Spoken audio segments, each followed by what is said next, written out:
Ouais, bonjour, bonjour, bonjour, ou bonsoir, très chers sœurs et frères, camerounaises, camerounais, bonjour, bonsoir. Partagez massivement et rapidement ce direct, partagez-le rapidement. Il va être question dans ce direct de points très importants, très importants même. Le président élu, son excellence Kamto Maurice alias Sage, a une fois de plus lancé un appel. À toute la société camerounaise, que ce soit la société civile, que ce soit tous les partis de l'opposition, que ce soit les dignitaires religieux, afin que ce soit les dignitaires religieux, je dis tous les partis politiques, et cela implique également le parti des Flammes. Il a lancé une fois de plus un appel afin que tout le monde s'asseye autour d'une même table et dialogue, dialogue pour enfin réformer de façon consensuelle le système électoral du Cameroun. Le président élu du Cameroun, son excellence Kamto Maurice alias Sage, oui, le messie du Cameroun l'a une fois de plus fait. Nous allons en parler tout de suite.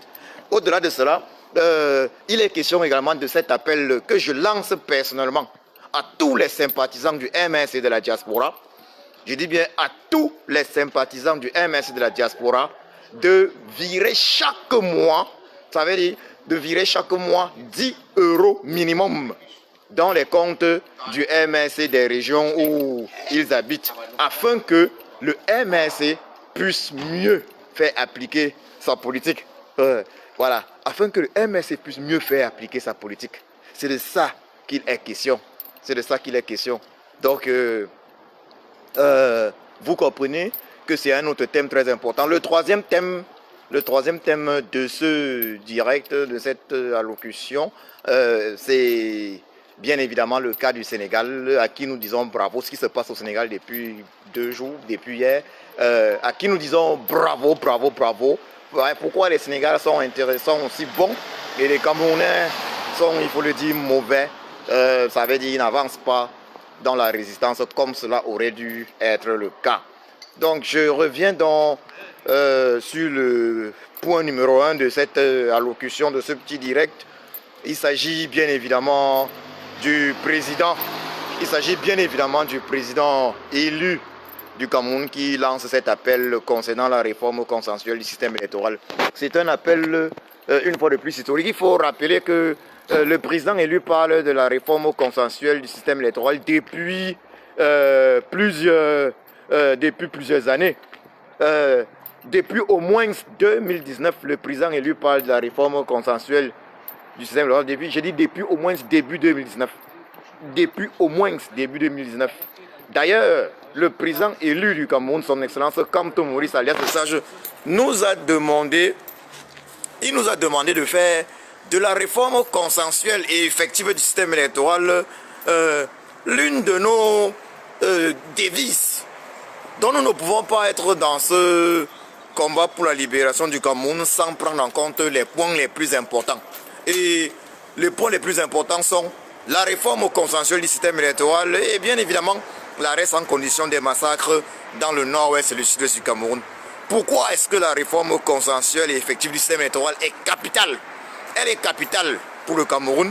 Elle est capitale parce que si le Cameroun avait un code électoral consensuel, il n'y aurait jamais de crise post-électorale, il n'y aurait jamais de hold-up électoraux et surtout, il n'y aurait jamais eu la guerre dans le Nozo, il n'y aurait jamais eu les multiples massacres dans le nord-ouest et le sud-ouest du Cameroun qui, il faut le dire, pardonnez-moi, je vais porter ce masque-là maintenant, il n'y aurait jamais eu ces multiples massacres dans le Nozo, voilà, il n'y aurait jamais eu ces multiples massacres dans le Nozo, ça il faut le préciser. Il n'y aurait jamais eu ces multiples massacres dans le Nozo. C'est important de le préciser parce que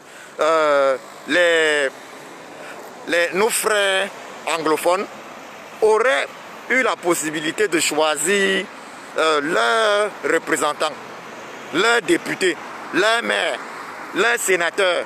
Et ces maires et sénateurs, ces députés que je dis, ces députés et sénateurs auraient voté les lois pour le peuple, pour les peuples anglophones du Cameroun. Vous comprenez l'importance d'une réforme consensuelle et effective du système électoral. Un pays où les élections sont toujours truquées est un pays qui ne peut pas connaître la paix. Oui, c'est un pays qui ne peut pas connaître la paix, c'est ça. C'est de ça qu'il est question dans notre pays, le Cameroun. Le président élu a lancé cet appel. Son Excellence Kamto Maurice, alias Sage, a lancé cet appel. On attend que ceux qui disent être opposants, ceux qui disent être opposants, au Cameroun, fassent un pas dans le sens du président élu. On attend que les uns et les autres s'asseyent effectivement autour du même table. J'en profite là d'ailleurs pour demander à tous ces hommes politiques du Cameroun, ces opposants, ces faux opposants, parce que je dirais faux opposants, ces faux opposants, il faut que ce soit très clair. Le code électoral consensuel, le système électoral consensuel n'est pas une affaire exclusive du président élu. Ce n'est pas pour faire plaisir au président élu. C'est pour le peuple camerounais. Donc je dis ceci aux opposants, je dirais même aux opposants entre guillemets du Cameroun, à tous les hommes politiques du Cameroun. Le système électoral consensuel que réclame le président élu du Cameroun, son Excellence Kamto Maurice alias Sage, c'est pour le peuple du Cameroun. C'est pour les générations futures. Ce n'est pas pour Papa Kamto. Ce n'est pas pour le professeur Kamto Maurice, qui est le président élu du Cameroun depuis la présidentielle d'octobre 2018. C'est pas pour lui. C'est pour les générations futures. C'est pour les prochaines élections au Cameroun. C'est pour que le peuple camerounais, les Camerounais dans leur ensemble puissent connaître des élections justes et équitables. Le despote, il faut le dire, le despote Biapol a modifié la constitution du Cameroun en 2008. Il a modifié pratiquement l'article sur la limitation des mandats dans le but de rester éternel au pouvoir. Sachant qu'il allait toujours truquer les élections, puisqu'il avait commencé les trucages d'élections en 92. Sachant qu'il allait le faire. Donc, le président élu, son Excellence Kamto Maurice, alias Sage, invite donc tout le monde. Il invite donc tout le monde. Il invite donc tout le monde. Tous les opposants. Il invite les dignitaires religieux. Il invite tous ceux qui disent être de la société civile du Cameroun. Il invite tout le monde, même la diaspora, il invite chacun à contribuer à cette réforme du système électoral. Il invite même ceux qui disent être du pouvoir, parce qu'il y a eu bel et bien hold-up électoral au Cameroun. Il dit ceci, asseyons-nous autour d'une table et travaillons la réforme consensuelle du système électoral pour de vrai. Pour de vrai. Et qui va en profiter? C'est le peuple camerounais. C'est le peuple camerounais. Donc ce que le président élu demande, c'est pour le peuple camerounais. Il invite les dignitaires religieux. Ça doit être... Ça veut dire quoi? La réforme consensuelle du système électoral, c'est... le président élu nous l'avait dit. C'est ça. Ça doit être notre devise. Réforme consensuelle effective du système électoral, arrêt des massacres dans le Nozo. Ce n'est que ce qu'on puisse demander aujourd'hui. Si on ne demande pas ça, que demander de plus? Que peut-on demander de plus si on ne demande pas la réforme consensuelle du système électoral? C'est la seule chose. Donc, nous attendons de voir la réaction maintenant des hommes politiques du Cameroun, la réaction de la société civile, entre guillemets, du Cameroun, la réaction des dignitaires religieux du Cameroun, parce que le président élu a lancé un appel historique.